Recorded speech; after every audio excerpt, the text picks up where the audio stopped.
Good to see you guys. Well, my name is Vishnu Waka. If you can't tell by my accent, I am from New Jersey.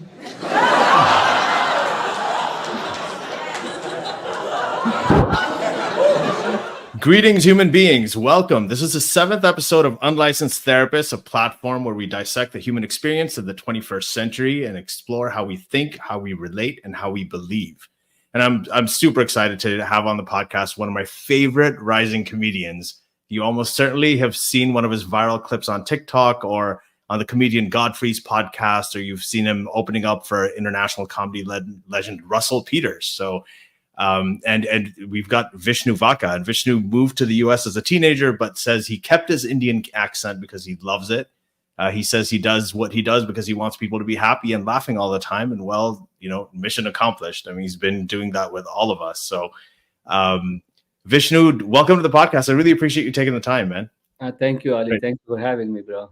Yeah, it's so just quickly, as always, if you're watching this on YouTube, please take a quick second to like this video, subscribe to the channel, hit the notification bell so you can be informed when we have future episodes.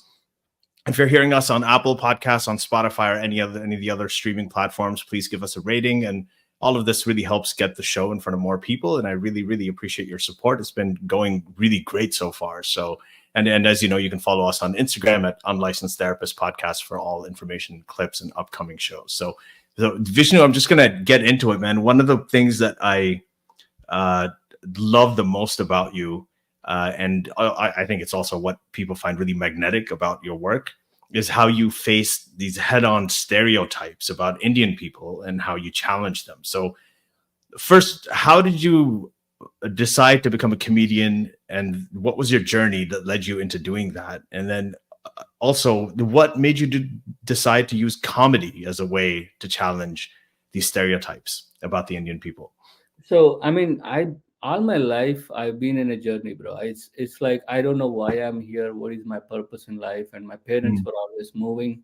When I moved to America, it kind of broke me because until then I kind of figured out the world around me, and I came to a point where I was like, okay, I can be cool for the rest of my life. Like, I won't. Yeah. I know how to deal with in this society. And then my parents are like, let's go to America. Then I come here, and there's like so much. Like, I would have a great conversation with a friend, and I would think they're my friend, and then they would say something like, when we're hanging out, some stereotype about my people or me, and it just throws me off. Like, I thought, like, dude, like, you were talking to me all along while you're thinking of me that way. Like, Yeah. and I went to West Virginia, I went to high school there, and I made a lot of good friends, like, white people, like, but good friends. But that was always the thing, like, and like, okay, I correct you, I tell you, like, yo, that stereotype is wrong, like, we don't do what you think we do, and then how many people am I going to tell that to? Like, Yeah. your friend, his family, his entire family thinks that way. Because one thing British people did, to us is, like South Asians or any place they took over, they always found these minor things that are not really, the extreme points, and sold it to the West as if that is how we live. Like, if you look at, like Islam, or our Hindus, like, they think so many things about us that I'm like, dude, all Muslims are not like that, all Hindus are not like that. Like, there is a percentage of the people might be extremists and who think that we are, who act that way, but we all got crazy people in every religion, every Mhm. society, who push it to the extremes because they don't know any better, they're insecure. The Yeah. extremists are always the insecure one. They are the ones who are always thinking like, oh, we got to, like, push the world into this direction. This is the only way. and Mhm. and by doing that, they see so a lot of, like, stereotypes about us, and that always bothered me. And almost when I was 40, my wife and I was like, my wife is like, dude, like, the only thing you really are good at is comedy. Like, you should really think about stand up. Mhm. And I think, unless you do that, you're not going to be happy. And that just put in the last piece of puzzle in my head, because all my life that was my thing. I moved 14 schools by the time I hit fifth grade. I moved to America when I was 15.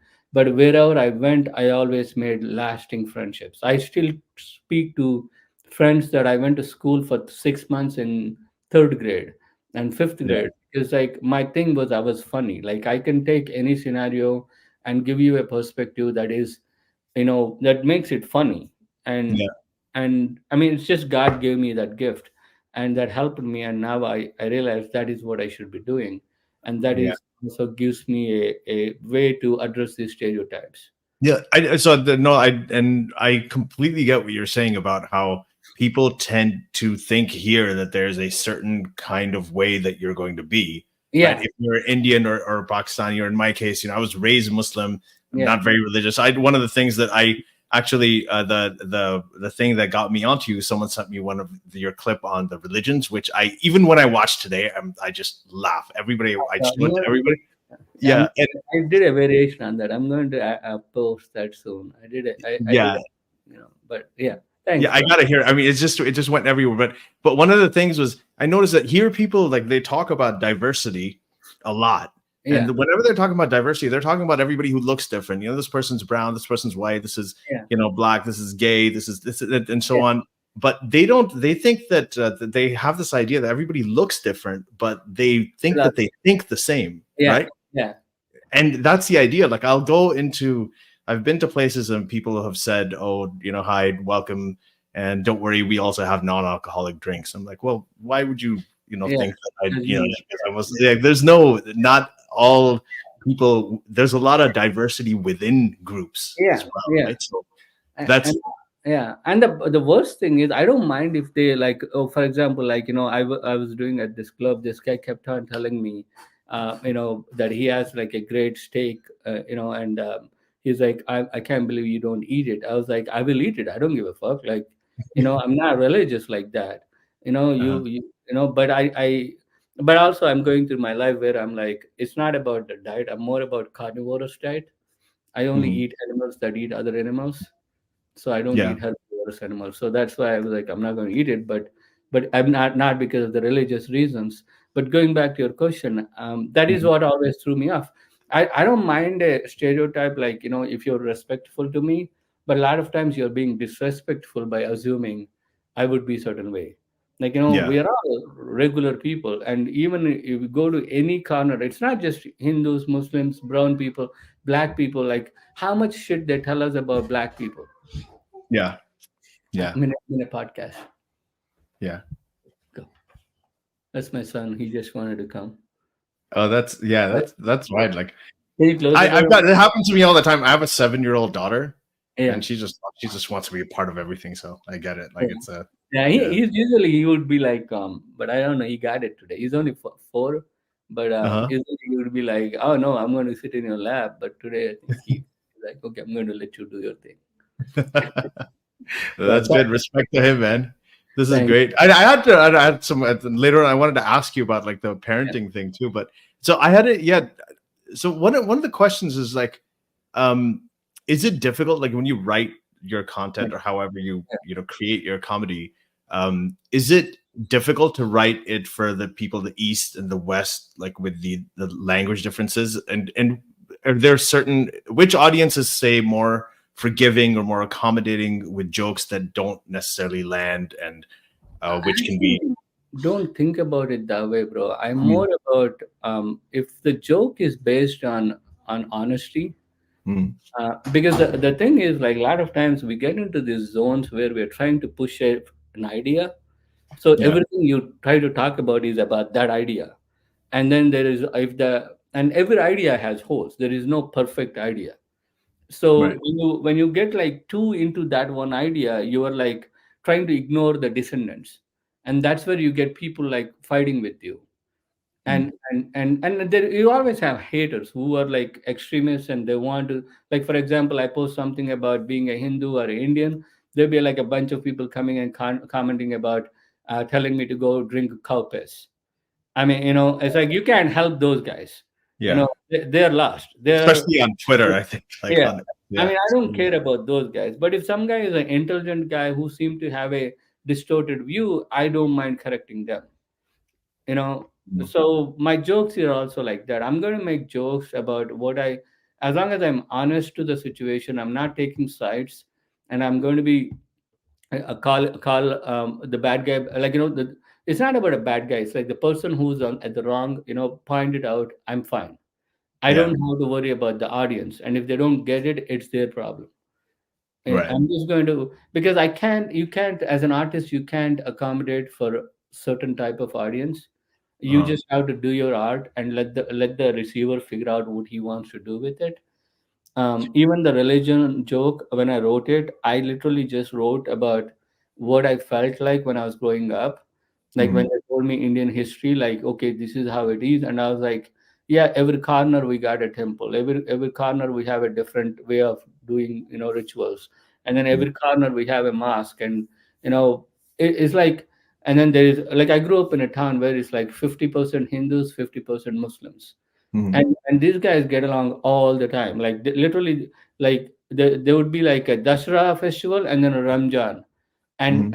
the whole like entire month and a half is a party for the entire town, because Yeah. people are like exchanging gifts, the food is sent, like Dashra we send food to our Muslim friends, and then they Yeah. send biryanis, and then you hear about all these people fighting, and you're like, that is not what I've seen. These Yeah. people are acting at a different level, that they're coexisting, they're living fine, but it's the outsiders who are always trying to say like, oh, you guys should be fighting. Yeah, I had my I always called this is funny, like what you're saying online about a lot of, especially the Indians and Pakistanis, how they're always going at each other. And like my I always call myself, because my parents were born, my dad was born in Allahabad, my mother was Yeah, born in Mathura, yeah. and her family's from Delhi. Oh yeah, So they so whenever when if somebody's American, there was somebody's born in America, their parents are Italian, you yeah, call them Italian American. yeah, So my parents were born in India. I was born in Pakistan. So I say, "Yeah, I'm Indian Pakistani." yeah. And it's funny because that pisses off everybody. It just Indian doesn't Pakistani American now. yeah, They Indian Pakistani. Yeah, I'm in my case, Canadian. And so Canadian. Yeah, yeah, speaking of Canadians, then you have gotten the attention. Like I said, yeah, yeah, yeah. you Russell Peters is a fan of yours. He took you on tour with him. How did that Oh, connection happen? Russell Peters literally picked me up from street and put me on a map. That guy is like my angel. Like Yeah, first, like one of the reasons okay, when I moved to America, right, like I used to watch Jay Leno and all these shows, and I'd be like, okay, this is cool, but I didn't see any brown people do it, and I don't know how I'd be received with my accent. And then mhm. Russell Peters came to our college in, I think, 2005 or 6, Ohio State University, and my friend organized it. He killed it, and he was making jokes with Indian accent, and he's a Yeah, brown guy, and there's like white people, black people, Indian people, everybody was there. And that kind of opened it for me, like, okay, this is something. It doesn't matter like who you are, you can do this as long mhm. as you're good. And then I started comedy much later, and Russell came to Stress Factory. I went to see him, and he looks at me and he goes, "Oh, a South Indian comedian. I've seen it all." And then I was like, "Oh," and he laughed, and then we laughed, and then he's like, "Oh, if you had come earlier, I would have given you some time." And I was Yeah, like, "Okay, I'm going to take you up on that." And I went to see him in Pittsburgh, and he gave me time, and then and he's like, "You know what? You're actually funny. If you stay back, I'll give you tomorrow too." And he gave me both days guest spots. wow, And then I was like, and then I looked up where he was going to be at, and he's at Rochester. And I was like, "Can I come to Rochester? That's only 6 hours for me." And he's like, "Yeah, sure." And I go there. He paid for my hotel. Like I was just doing guest spots, and he paid for my hotel for the yeah, weekend. And I did guest spots, and dude, I was so thrilled. I told all my friends, now I opened for Russell Peters. Even though it's a guest spot, and I was content, man. Like that was it. Like I was like, okay, I'll build from here. You gave me enough. And then one day he called me and he's like, "Hey, you want to go to Asia with me?" And out of the blue, yeah, I quit my job. I went on a tour with him. Took me 7 countries. Um, and then like first show was in Japan. It's like 1,100 people, and he's like, "Okay, this is one of the smaller venues, and you're going to hit bigger venues." And yeah, this is what he told me. Like, and he told me this every stage, bro. Like 7 shows. Every time before I go up, he always said, "Vishnu, remember, I'm not putting you up. I did not bring you here because you're my friend or I like you. I brought you here because you're funny. mhm. So don't go up there thinking I did you a favor. Like, go up there like you deserve to be there." and Clayton, like one of the advice Clayton gave me is like I was hanging back on stage a little bit, Yeah. because even in my head, like I was like, do I really deserve to be here? Like, I'm Yeah. opening for Russell Peters. Like an So imposter syndrome. Like I was thinking, yeah, yeah, yeah, I yeah, said, how the fuck did I get here? Like, and I was holding back, and Clayton told me after I came back, and he's so observant, bro. He said, yeah. I saw you, you're kind of standing behind on stage, and I saw you like out other times where you're kind of up front. Are you kind of holding back because you, like, you got to go up there and take charge, so you need to step forward. Mhm. And that just like helped click so many things, and that changed my style too.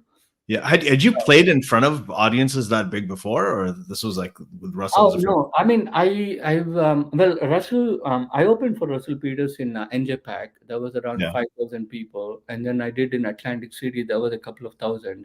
But the biggest crowd I think is we did he did Singapore Stadium, like sports stadium, and Mm. I heard it's like 11,000 capacity, and it was at capacity. It was Mhm. like pretty Yeah. much like, Wow. because they closed off the back of it, but in the front they said it's around like 11,000 people it fits, and Mhm. it was sold out. So Yeah. that was really cool. Yeah, no, I mean that's Russell. It's pretty crazy.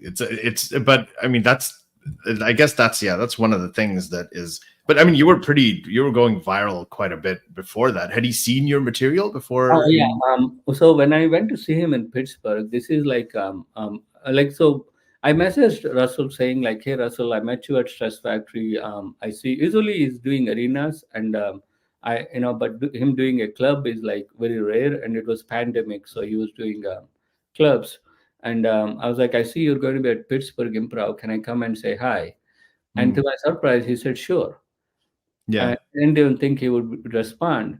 And then when I went there, because it's a pandemic, they were like, "You can't, we can't really get you to meet him because he's not really seeing fans. It's COVID Mhm. out." And I was like, I showed them the Instagram message where he said, "Sure," and I was like, he said, "Sure, is it okay? Like, can you ask him?" And then he goes and asks him. So I go back. This is like the literally the first time when I just met him at Stress, and he doesn't know me at all, like, Yeah. Yeah. I walk in and he comes back and he's like, okay, you can come in. I go in, and I was like, and he's like, this is the guy, and he's like, and I guess he thought I was a fan. Like, he's like, you're a comedian, right? And I was like, yeah. And I was like, how do you know? I met you at Stress, and he's like, I don't remember that, but I saw one of your bits online. Yeah. I'm like a dumbass. I was like, which one? And he actually told me which one, but later on he told me, like, when I messaged him, like he said, like, the reason I checked your stuff is basically when you messaged me, usually people are like kind of like the way they ask, they kind of like what is that, passive aggressive, or like Mhm. but you were more like humble, and you're like the way you wrote it, it made like it made me like want to see who you are. And when I went on your page, I checked one of your bits, and I was like, oh, this guy is funny, like that's why I Mhm. remembered it. And like Which bit was it? I gotta ask you if you can it's share. about, dude, that bit, that's also the okay, that bit helped me so much. That is the one where I got into a fight with my wife, a Okay, I know hypothetical situation. the um, hypothetical. Hypothetical situation. Yeah, You can play it in the podcast. yeah, uh, yeah. I'll play it right now. We'll play it right now. Actually. We were fighting for 3 days straight about me smoking inside the house. Here is the thing, I don't smoke. It was a hypothetical question.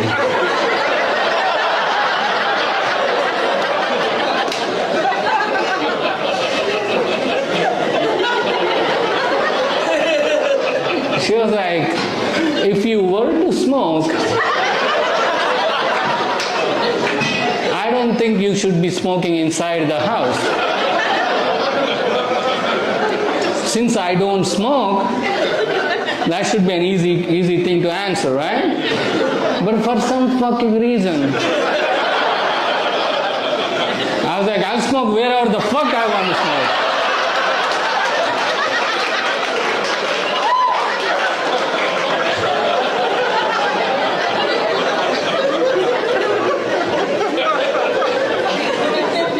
Yeah, it's basically my wife and I fighting during the pandemic, Yeah. um, uh, about a hypothetical situation, Yeah. and Yeah. that did help me. Like Russell saw that, and he gave me a guest spot, and then that's another. I posted it again after a while, and Bill Burr Yeah. reshaped it, and I don't know. Like until then, I was trying to get an audition at Comedy Cellar and clubs at New York, and no matter how much I try, nobody gives me audition. And like I did one audition at Cellar, I passed the first audition, but I didn't get the second one because I Uh-huh. don't have any credits. Yeah. And after that, like ST called Godfrey, and she's like, who is this guy? And Godfrey told me this, like he's funny, and Godfrey's like, yeah, I sent you his information. And she's like, okay, tell him to come on Saturday. And I got an audition at Cellar, and now I'm a Cellar comedian. Yeah, you are. Like I said, it's crazy Uh, how that happens. So how does it so we're talking about TikTok and your stand-up clips on TikTok.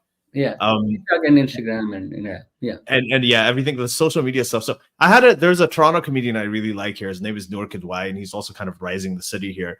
And yeah, we were talking about whether this is a good time or a bad time for comedy. And then, with cancel culture and yeah, everybody getting offended. But he said was that he's like, it's not, this is the best time for comedy, not because of people getting offended or cancel culture, but it's the best time because comedians can use social media, they can use TikTok and Instagram to yeah, really just go and make themselves known and just organically really grow an audience. totally So agree with in him. your case, yeah, it seems like I But was going to ask you, like, how important is that? it's any artist, the any artist, no matter what you are good at, the Hmm. barriers are literally broken down, which also means now it's a cesspool Yeah, because there's a lot of everyone people. who wants to try it will get into it. Yeah, And if you can only manage to shine because you have talent, you're good to go. yeah. Like you don't have gatekeepers anymore. Nobody can sit there and make you wait to get your turn. Mhm. Movies like back in the day, if you want to make a movie, renting a Panavision camera is $250,000 a day or something like that. There's no freaking way you can make a movie, even if you're good at it, even if Right. you know how to tell a story. Now you can take your iPhone and make a movie and put it on YouTube. Not only do you have a way to make it, you also have a way to present it. Mhm. You had an idea, you make a video on YouTube and put it there, and there are people that are going to find you. Maybe Yeah. not today, they're going to find you. You keep doing it.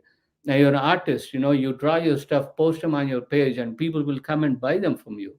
Photographer, like as a comedian, like people were working for, like, before me, it used to take people 20 years to get where I am right now, Mhm. like from the beginning. And it did not take me 20 years, because Yeah. back in the day you got to wait in the wings, hoping somebody would give you an opportunity. And now the Mhm. bookers are the ones with the power. They treat you like shit. If you're a girl, like, you got to go through other problems, to it's they if they dude, girls go through so much. I have so much respect for artists that are girls, like, Yeah. It's crazy. because it's just they have to go through so much shit. And now it's like all those shackles are gone, you Mhm. know like you I don't have to, I don't know what the rating for this podcast is.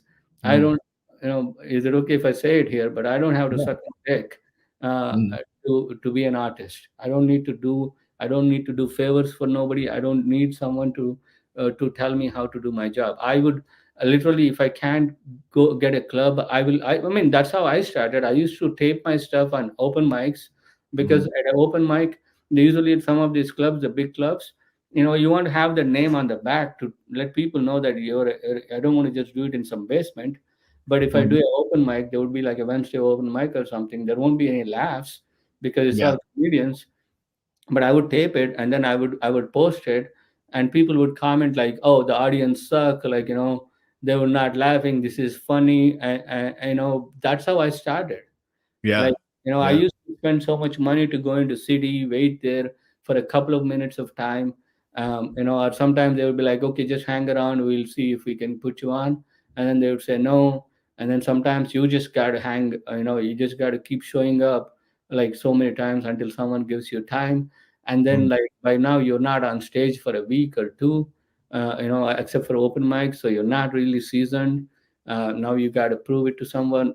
It's really, I mean, being an artist, any artist is hard, but thank God, like now, thanks to technology, at least Yeah. the shackles are not there. Like if you're really an artist, you will figure out a way to make it. Yeah, I've so like I've as an author, and then I also used to play music a lot. Like I've always played in bands, and I Yeah, remember when I was growing up, we had to rent a recording studio. We had to make sure that we had just our 8 hours. That's yeah, all we could afford. We had to yeah, go in and we had to pay. Then we got the tapes. We used to dub the tapes and distribute them yeah, to people. And now, and even that was like a shitty demo quality yeah, thing. And I always tell people, I'm like, if you want to give charity, rather than giving people money that will get spent yeah, easily, just give them one of these. This is like, now this is a stuff that people couldn't afford then. This is a recording studio, it's a yeah, publishing company, it's a movie yeah. studio.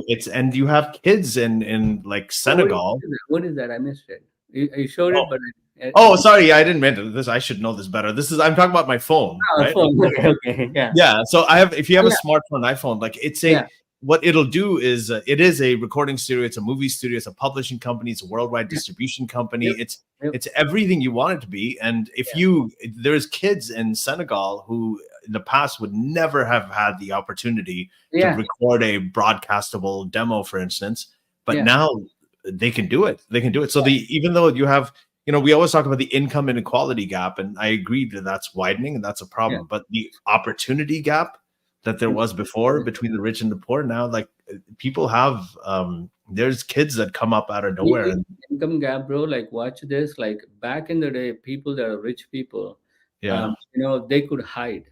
A lot of them times their business is hidden, like what they do is hidden. People don't know what's going on, how they're making their money. But now even that is like information is just everywhere, and we're getting to know more and more about how people are making their money and who's making the money and how they're making money is affecting the world. you yeah, know I would say since 2012 is when things changed, and now we are literally seeing the fruits of it, because hmm 2020 during the pandemic we all stayed home, and we literally figured out how to use this technology. hmm And I'm telling you, you might see some friction, but I really think like future is great. I yeah, really hopeful because um, people are coming together. I know like so many, like back in the day when I grew up in India, like I talk about it with my Pakistani friends. Like, I have a lot of, I grew up in a half and half town where it's Indians and Hindus and Muslims.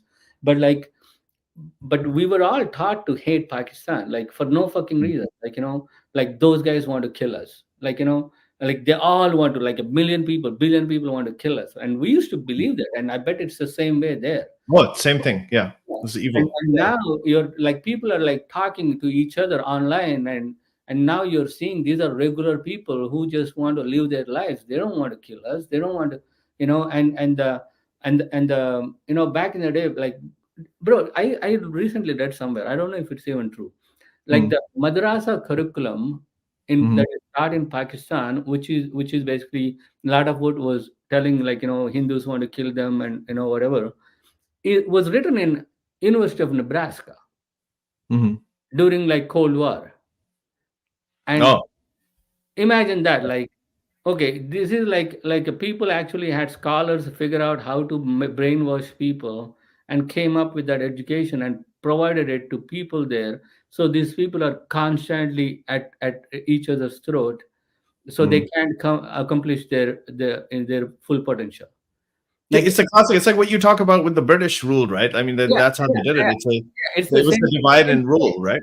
I mean, back then they were like they literally took us over, but Mm, now they're not ruling us over. They are just puppet masters, mm, and they let us think that our governments are ruling us, but they're really in the hands of these multinational companies. And British was a multinational company.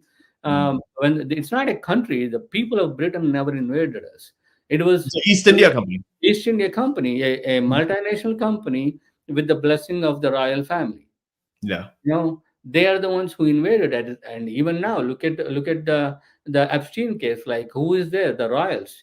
Mm, Who are there in that list? All the rich people. Their lives are all coming out. They're all unwrapping, right? We're all yeah. getting free. And that is what is going to bring people and together. Like, did you imagine, like, it's not about taking which side, like, in the war, I'm not even trying, just like back in the day, if there is a war like right now, Israel Palestine war, Mhm. our only source of information is what, CNN and Fox, and what they Mhm. tell us. But now look at, everybody's getting their information, and now the pressure on these political forces to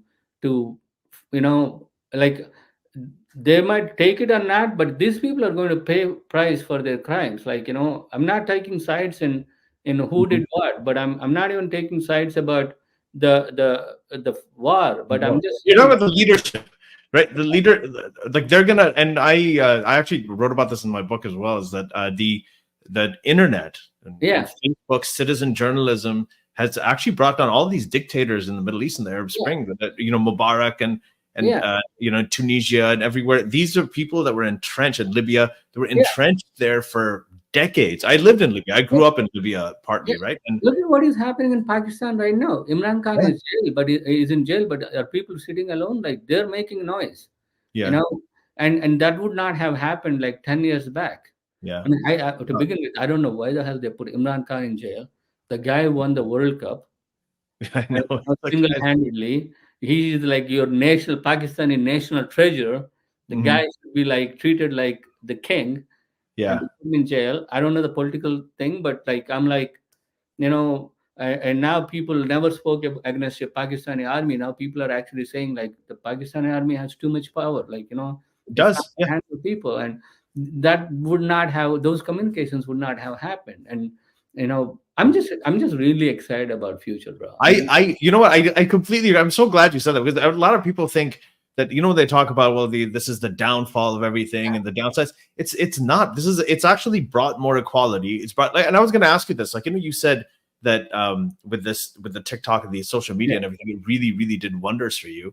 yeah, Um, but like when you have Bill Burr like sharing one of yeah, your yeah, bits, yeah. there, so it's how much of this is in the beginning, luck used to play a big part. So there's luck, and then there's actually, your talent and your work. And then there's what people say that luck is basically opportunity for the prepared. Well, So people who put themselves out there. Yeah. And now that you are in the position that you're in. Yeah. yeah, the opportunities are less, so luck used to play a Hmm. role. Because the one time you get a chance, if you're not your 110%, and then someone else is 110%, your opportunity is gone. And then you Hmm. might not get it again. But now it's not luck, it's perseverance, right? Hmm. Perseverance. I don't know. I mean, Yeah. who the Perseverance. Yeah. I perseverance. think that's what you're Let's trying to say. see, like, I might not be 100% now. I post a clip, I might only get 10 views, but like, but now I get feedback from people telling me why they don't like it. Now I go back, fix it up, and I can come back. I come back. I come back. That's how I built it. Like when I posted my first clips, people told me what they liked, what they didn't like, Hmm. and then I would take that notes, and I would also, like, before, like, I wouldn't watch myself, right? Like, because I don't have an incentive to tape myself, and I hate watching myself, and Yeah. I wouldn't watch myself, and if I don't watch myself, I don't know what I'm doing wrong. Hmm. But now when I'm trying to cut these clips and post them online, I'm watching myself. I'm forced to watch myself, and I am forced to see I don't like that way, the way I look there, the way Hmm. and now you're like working on yourself, working on like your bits, and this is the world is a different place, bro. I'm telling you. And the Yeah. people that are complaining are those old hogs that are used to having the power, and that they're afraid they're going to lose the power Hmm. because they don't have the talent. With the AI, they talk about AI, right? AI is going to take us over and get our jobs, like lose our jobs. But whose jobs AI is going to take? The middle managers, the people Hmm. that don't even exist. Yeah. Because No. now there is no need for middle managers. Uh, The people that plow the fields and plant the seeds are still going to be working. They're still going to be making money. Artists are going to make money. A true artist would now, like, the people, like, they talk about how AI is going to take over, like, artists, like, whatever the music or like writing, like, the mhm. writers, they're going to replace writers. No, it's not going to replace the original writer. AI can never replicate an original writer. It will Mhm. replace the guy in the middle who takes a piece here and a piece here and a piece there, and come up Yeah, with you're right. Yeah. the writer room guys, they can't write their own thing, but they can, I'm not shitting on what they're doing, but they can enhance someone else's work. And Mhm. sometimes they don't even give the original writer credit. They just, like you have movie makers, they take stuff from somewhere else, mix it up with other people, and then now they got a script they sell. Well, now AI can do it. So Yeah. a producer don't need to work with this middle guy who takes other people's works and becomes a director himself. So Yeah, and the thing is, like, a lot of the art, the movies and the writing that happens, that comes from unique human yeah, experience. The yeah, AI doesn't have that unique yeah, human I can't do it. experience Yeah, developed. It can't it can't come from it. So and even when you tell AI to write things, you tell it to write things, say write it in the style of Hemingway, or the write it, but yeah. it's not. It's not going to be the same. It's the It's original. always going to be derivative. Yeah. Yeah, AI can never match a original script. It's just not going to happen because the original script comes from my life. Yeah. AI never lived my life. It's not going to understand what I think.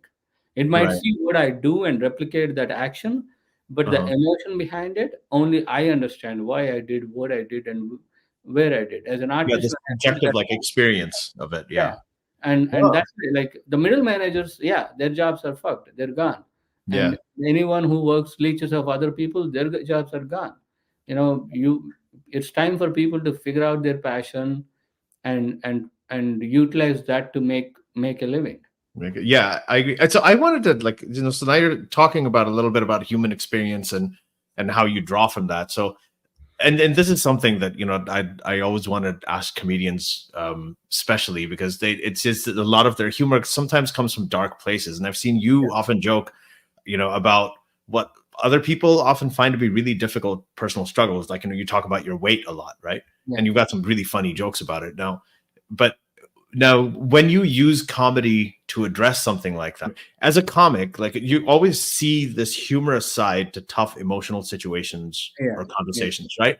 Yeah. Now, does that affect your relationships when some that say people are trying to be serious, and you say that people shouldn't take themselves too seriously? So when people are trying to be too serious and you're being humorous, does that cause any issues?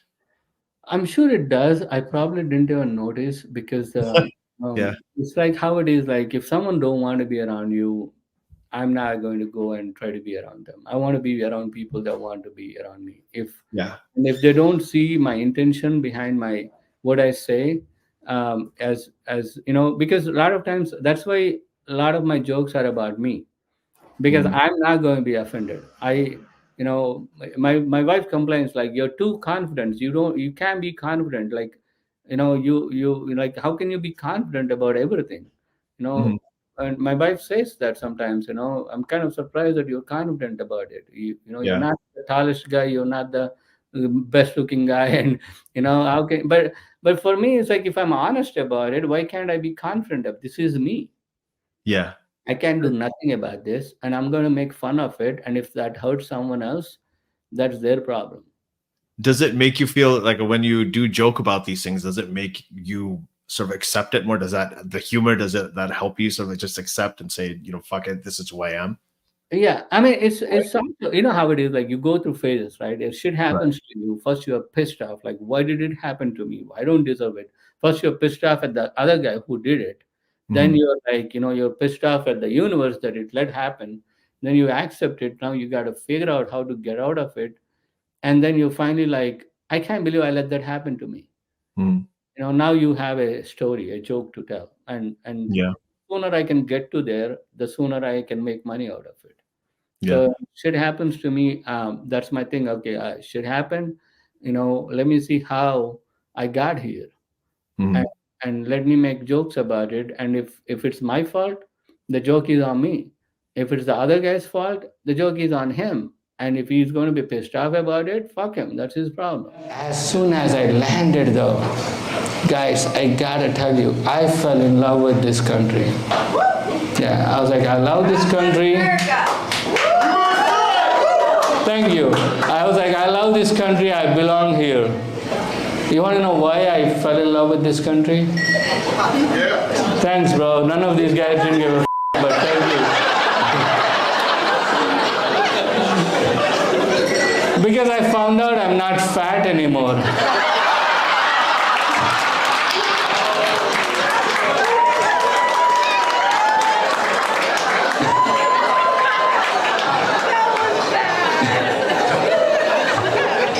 I called my friends in India. I was like, you mother. I'm not fat anymore. I'm American. I love, you talk sometimes about, and I got to ask you if this is true. I know that you've talked about, you were sitting in your 7-Eleven and you got that phone call. Yeah. You told me that whole bit. Did you ever own a 7-Eleven? You worked in IT for real or no? No. No, I didn't. So what I noticed is, as a stand-up comedian, every time I go up on stage, there is some guy in the audience who Hmm. got a 7-Eleven joke, and who sees me and thinks of a 7-Eleven, and now he thinks he's funnier than me. Yeah. So he's going to be sitting in the audience going like, oh, this seven, like, and he's going to have his girlfriend next to him. So he wants to show off to her. He's a funny guy. So he's going to come at me because in his head he's like, oh, this 7-Eleven guy is going to make me laugh. Look at all my 7-Eleven jokes. So they throw a 7-Eleven joke at me, and I've seen this happen. 7-Eleven Yeah. joke, Uber joke. The low hanging fruit. Yeah. So that's why I wrote this 7-Eleven joke, because for them specifically, because I'm going to go up there and I'm going to make jokes about 7-Eleven, but my 7-Eleven joke is going to be funnier than you. So Mhm. after my 7-Eleven joke, you're going to realize I am funnier, even with the 7-Eleven thing. So Yeah. now you're going to sit back and enjoy the show. It's Yeah. not like it's not like I hate them or something. It's just like, that's one of the way of approaching a stereotype. Like, okay, like I can accept it, I can take it, and I can reciprocate it. Now, can you take it? Because Yeah. that's the bullies, right? Every school I go to, I met a bully. And the thing, how they come at you, they come at you with something, some joke. They try to make fun of you or your religion or your people. Where, depending on where I'm in India, they would make fun of my language, like Telugu. Like, people Mhm. that, if I'm in Karnataka or somewhere, they would make. When I was in Delhi, when I grew up in Delhi, they would make fun of me being a South Indian. There's Yeah. always bullies always want to find something, they think you're insecure about, and hit you there, so they can they can have an upper hand on you. But Yeah. however, if I accept it and then reciprocate it, now see, like, and I attack your insecurity, now Mhm. let's see how you handle that. You Yeah. know, and a lot of times that's how you get respect from bullies too, because they're all insecure, Yeah. and they see you squirm, they think they won, Mhm. because that is the only way they can feel like they're somehow, like, That someone. Yeah, you can either lift yourself up, you can put others down. Feel yeah, good. yeah. That's what they do. They and put others and down. and if you show them like, okay, you're not going to put me down by that stupid statement. Yeah. Yeah. Now Okay. And they're like, okay, that shit ain't going to work on him, so I'm going to either I stay away from him or I be friends with him, because yeah. the minute I see a weak point, I'm going to make fun of you now. Like, the minute Yeah. you try to make fun of me and it didn't get me, I'm going to make fun of you in front of your friends, and now they're laughing at you. Let's see how you handle it. Right. And then if you Yeah. try to come and hit me, I'll be like, really? Like, you can't be funnier than me? I just moved here, and I don't even know your language. I'm not even from around here. And the only way you can get it to me is like raise your fist. Like, you can't say nothing. Now, like, this happened few times, Yeah. with bullies.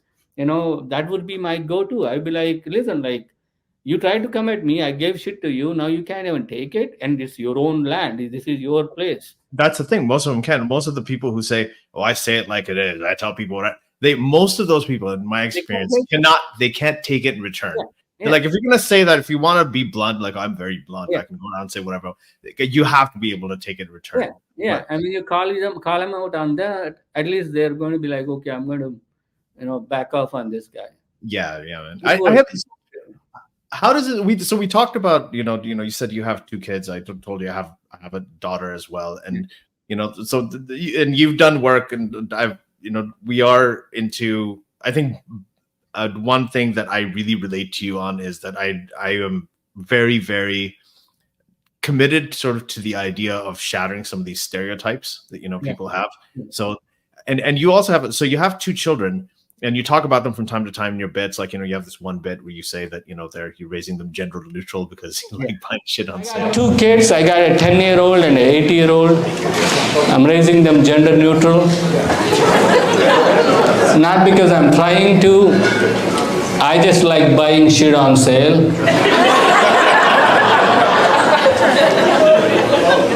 The other day I got my older son, a pink bicycle. He's 10 years old. He's like, Dad, boys don't ride around pink bicycles. I was like, son, who told you you are a boy?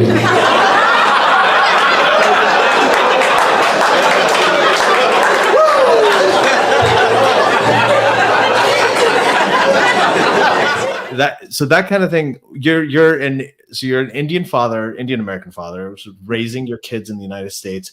You've had these experiences like the bullying, people coming at you with certain stereotypes, throwing it back at their face. What is it? What's your communication like with your kids? How do they listen to your comedy? What's your approach or your advice to them to help them sort of understand their roots, but also understand the kind of stereotypes that they'll be subject to? Do you know what I mean?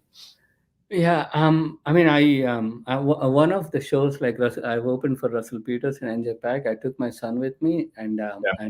I was doing 17 minutes, and I did the entire 17 minutes about my kids, Yeah. and he had so much fun. Even though, I mean, Uh-huh. he watches it like I use word bad, like not I use all words, and but the Yeah. thing is, like we talk, I treat them like I always did, like since because when I was growing up, my parents were kind of moving around and I was moving and I was not always with them. Mhm. So a lot of times they would just sit me down and say, like, Vishnu, you got to stay with your aunt and uncle for like next 1 year because there is no good schools where we are going. And, and it's not your house. You got to behave like,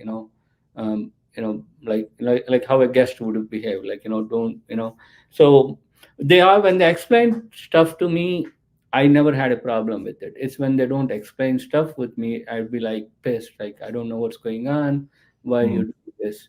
So that's the same with my kids. Even my 4-year-old, like if there is something he's doing, I try to talk to him why he's doing it, what is the reason, and I try to kind of like figure it out myself and ask him like, is this why you're doing it because you're feeling this way, and then like get them to think about those things. And the Mhm. other thing is like even my gender neutral joke, I let them hear it, and that's one of the reasons I do it, because I don't want them to be afraid of a stereotype. Like I don't care what it is, like you know gay or whatever that is, like don't be afraid to be who you are, like Yeah. that's all I want my kids to be like. Be proud of who you are, Mhm. and if you're proud, your values will be good, you will do the right thing. Or the times when my life when I'm not proud of being who I am, that's when I was the stupidest. you Mhm. know my behavior, I wasn't very proud of, like how I would talk to girls, or even like friends, or like how I would behave. The times when I was not proud of myself or not happy about me is when I was at my worst behavior. Yeah. And Yeah. That's so right. Yeah, I get that.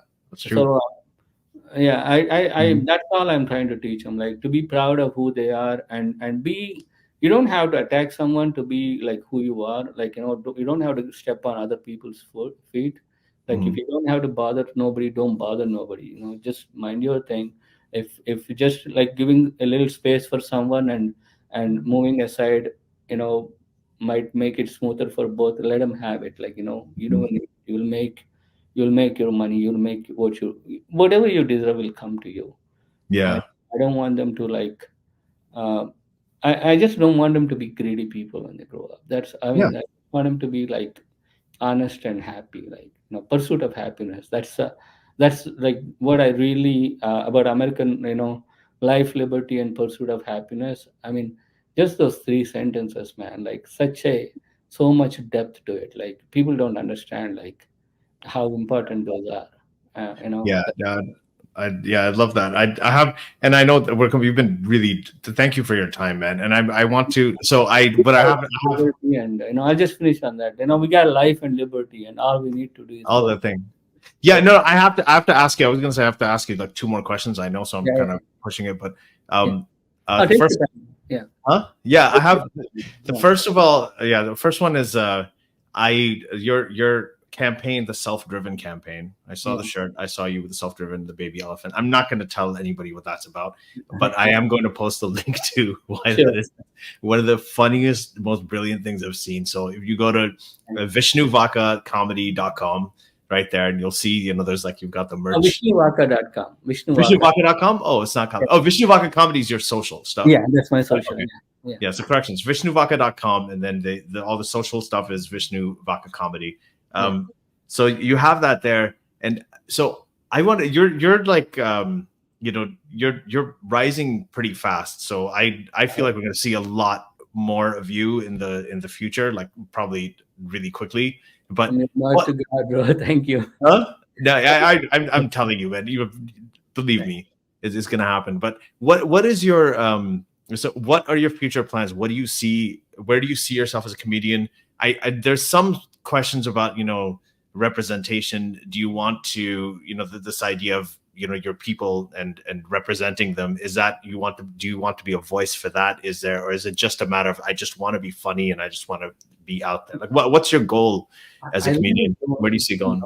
I really don't know. I just want to. I'm having fun doing what I'm doing, telling jokes, Mm. and making people happy, and I'm blessed with that. And if I can only make a living out of that and have a comfortable living, I'm happy. I don't care. Yeah. Yeah. Everything else, whatever, God already gave me a gift. Like I can't even ask for anything else. Is it weird that like I know like when I heard you say somewhere that you just go with the flow. You're like, okay, I just do what I'm doing and go with the flow and things happen. I used to worry about like when I grew up with my grandparents. When my parents were moving, I don't want to take too much time, but like my grandmother, sure. Take your time. most of her life worried about some wrongs that were done to my family. Like until she passed away, that's all she thought about. In a way, I felt like that limited my grandfather's potential because it brought him down because she's so down. Like my grandfather got cheated out of his life earnings by his own family member, and, Yeah. and it took it just broke them down, and she took it so hard, and that's all she talked about until her death. That I felt like it also took my grandfather down, even though he's a very funny guy. Everybody liked him. And I mean, this guy only knows Telugu, but he could go to Delhi and he would get things done. He would talk to ministers and get things done. That's how funny and unique he is. But he could never regain, his place in this, and I see that time and time people just worry about things and get caught up in them. And I'm trying as best as I can, at least now that I found this, that not to worry about past, not to worry about future. I'm just going to be in the present and do the right thing, and let the world take care of rest. I mean, what's the point of trying to worry about stuff? No, I love that, man. That's great. I'm so happy I got a chance to talk to you, man. Thanks for having me. Yeah. We've been watching your stuff. My family, everybody's been sending it on WhatsApp, on everything. It's been crazy. I don't know if you know how much you're getting around right now, and it's so you should be like super. I think your kids are gonna be super proud of you. Everything. It's just and you're the way that you. It's not just the jokes that you tell and the stuff which is hilarious, but also the way that you deliver it, the way you talk about it. It's so authentic. It's just it's very rare to see in a comedian. So I can't wait to see more of your stuff. And thank you for coming on, man. I really appreciate this. Appreciate it, bro. Thanks for having me. Thank you. All right. Okay.